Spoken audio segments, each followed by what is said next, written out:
طيب خلينا نتكلم عن كلية طب أسنان. كلية طب أسنان من أمتع الكليات الطبية، ومش عشان أنا فيها والله، بس دي حقيقة، واسأل أي حد هيقول لك الكلام ده. السلام عليكم، ازيكم عاملين إيه؟ يا رب تكونوا بخير. بعد ما اتكلمنا في الفيديو اللي فات عن الفرق بين كلية طب بشري وكلية طب أسنان، فيديو النهارده إن شاء الله هنتكلم فيه بالتحديد عن مستقبل كلية طب أسنان.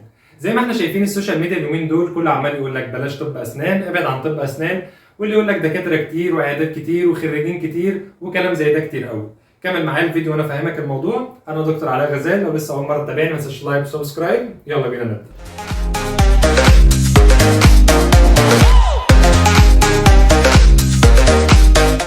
بص يا صديقي، قبل ما نبدا نتكلم عن مستقبل كليه طب اسنان وعن شغلها، بس في مثال بسيط كده حابب اوضحه لك. انت ممكن تدخل مكان في منطقه معينه تلاقي المكان ده كله بيبيع نفس السلعه، مكان كله من اوله لاخره بيبيع نفس السلعه دي، بس هل كلهم عندهم نفس الخبره في المجال؟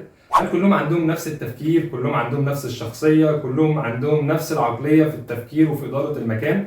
هل كلهم عندهم نفس طريقة التعامل مع الزبون؟ هل كلهم مثلا بيبيعوا زي بعض؟ المحل ده باع بكذا يبقى المحل ده باع بكذا؟ لا، دي أرزاق بتاعت ربنا. هل كلهم عندهم نفس السمعة والشهرة؟ لا طبعا، صوابعك مش زي بعضها يا صديقي. وهكذا أسنان، بنلاقي العيادة في وش العيادة، بس بتفرق دكتور عن دكتور. دكتور متميز، ليه شخصيته، ليه طريقته، ليه أسلوبه مع الناس. دكتور تعب في دراسته، اشتغل على نفسه لحد ما ربنا كرمه بقى حاجه كويسه. اكيد طبعا مش هيتساوي بدكتور تاني يا دوب كان مقضيها في فتره دراسته، يا دوب كان بينجح بالعافيه. لا صدقني في فرق كبير يا صديقي. طيب خلينا نتكلم عن كليه طب اسنان. كليه طب اسنان من امتع الكليات الطبيه، ومش عشان انا فيها والله، بس دي حقيقه، واسال اي حد هيقول لك الكلام ده. انا عامل الفيديو ده بس النهارده عشان الناس اللي عماله تكره ان الدفعات الجديده في كليه طب اسنان، واللي عمال يقول لهم كلام ملوش لازمه، وعمال يقول لك مش هتلاقي فرصه والاعداد كتير وخريجين كتير والكلام ده. طيب انت ليه بتعمل كده؟ يعني انت مش ممكن اللي داخل في يوم من الايام ده هو اللي يشرف بلده ويتكلم باسم مصر بعد كده؟ مش يمكن اللي داخل ده يبقى هو احسن منك؟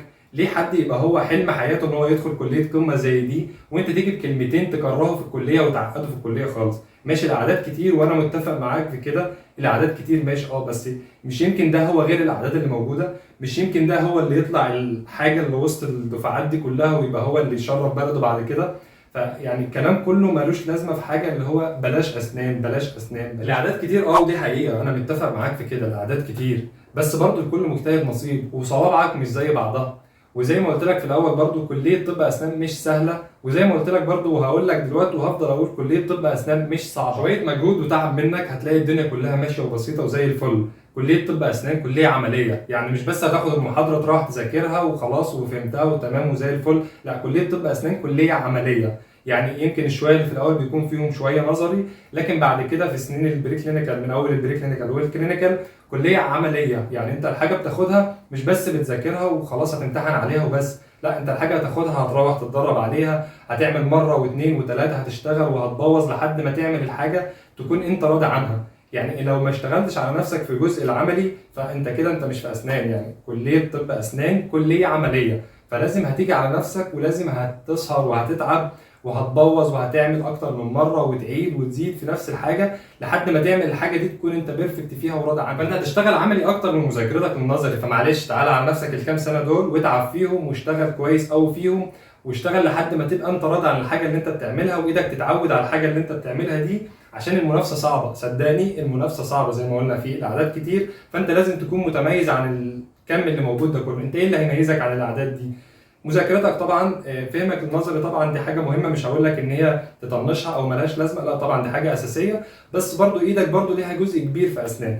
ايدك وخبرتك في ايدك، وايدك تكون كويسه في اسنان وعارف الحاجه، بتتقن الحاجه اللي انت بتعملها، صدقني دي هتفرق معاك. انت تدخل وتكون واخدها تحدي، وهي الحياه بدون تحدي صدقني ملهاش طعم. فانت تبقى داخل وعارف ان في منافسه وعارف ان في تحدي، ولازم انت تكون قد التحدي. لازم تكون متميز في الحاجه اللي بتعملها، ده اللي هيميزك في دراستك وبعد التخرج. الدكاتره الكبار اللي احنا بنشوفهم اللي بيشرفوا بلدهم، والدكاتره اللي انت نفسك في يوم من الايام تكون زيهم، انت الدكاتره دول معلش انت مش اقل منهم في حاجه، انت قدامك الفرصه فما تضيعهاش. فانت اتعب وتعالى على نفسك الكام سنه دول واجتهد فيهم، وانك تكون متميز فيهم عشان تبقى الحاجه اللي انت كنت بتحلم بيها بعد كده. فانت تعالى على نفسك واتعب واشتغل لحد ما تتقن الحاجه دي، وحبها، حبها عشان تحبك.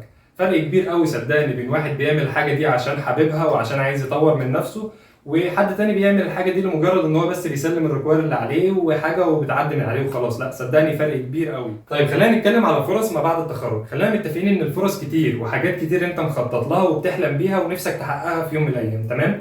بس قبل ما نبدا نتكلم عن الفرص، زي ما قلت لك ان المنافسه صعبه، فانت لازم تكون متميز في الحاجه اللي انت بتعملها، ده اللي هيميزك عن زميلك اللي موجود معاك. لازم انت تكون بتعمل الحاجه ديت وعارف كويس قوي انت بتعمل ايه وبتعملها بشكل بيرفكت، تكون انت ده اللي هيميزك عن غيرك صدقني، اذا كان في دراستك او بعد كده. طيب ايه هي الفرص دي؟ اول فرصه معانا وهي لو انت مرتب على الدفعه تقدر تعين معيد، لو ربنا كرمك ما شاء الله كده ومرتب على الدفعه معاك انك تعين معيد، تمام؟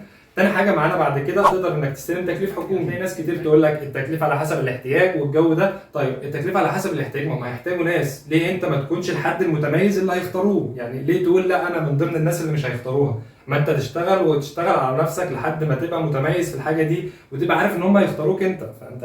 انا عارف المنافسه صعبه، وانا بقول لك المنافسه صعبه، فانت لازم تكون قدها، تكون انت داخل وعندك روح المنافسه دي، انك هتبقى متميز في الحاجه دي عن غيرك. لو مش عاجبك التكليف الحكومي تقدر تفتح عيادتك على طول بعد الامتياز مباشره، خلص شغلك واطلع افتح عياده مباشره على طول. هتقول برضه العيادات كتير، برضه اقول لك الارزاق بيد الله ومفيش حد بياخد رزق حد، اطلع تفتح عيادتك على طول، ادي فرصه كمان. بس برضه لازم يكون عندك الخبره الكافيه انك تقدر تعتمد على نفسك بشكل انك خلاص انت واقف لوحدك في العياده، انت دكتور شايل مسؤوليه نفسك، انت خلاص تعتمد على نفسك وتدخل سوق العمل، يكون عندك الخبره الكافيه. برضه هترجع لنقطه انك لازم تكون متميز في دراستك ومتقن الحاجه اللي انت بتعملها وعندك الخبره الكافيه، تمام؟